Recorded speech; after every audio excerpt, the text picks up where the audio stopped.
if you require support from services, then when you want to do an activity or just go somewhere or get a new job or do nearly anything in life, even at home, if you want to try doing something new, then the staff need to do a risk assessment to check out what things could happen and how to make it safe.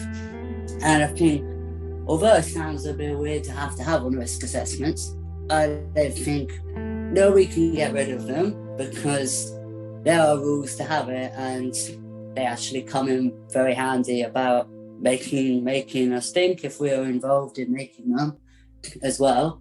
Helps us think about how to make everything safe for us. But a lot of people who need support have a problem. They say, oh, I'm going to join a new club, or I know that after lockdown I got told I can go back to a charity shop and do my volunteering again because they'd made it COVID safe. But you have to wait until the risk assessment's been written before you're allowed to go.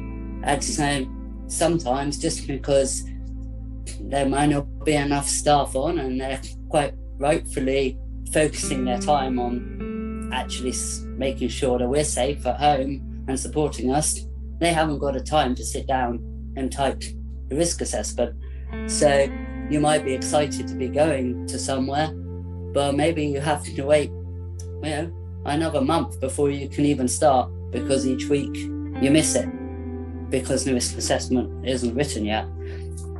Also, I think for some people, risk assessments, if people are not using them well, can be used as a way just to stop anything new from happening. That if somebody says, I would really like to take up climbing, that you could instantly write down on that, well, that is a risky sport. You could fall, you could hurt your head, anything could happen. People die through climbing accidents, so definite no. Whereas, like us to get everybody, if all the staff are trained to know that a risk assessment is to actually make things happen. You look and you say, well, that could be dangerous for this and this, but actually what can we do to make it safe? And say, oh, well, so-and-so will wear a helmet, and we'll make sure that they've practiced wearing a helmet and they know that they have to keep it on. And if they don't want to wear it, they will not be allowed up the wall.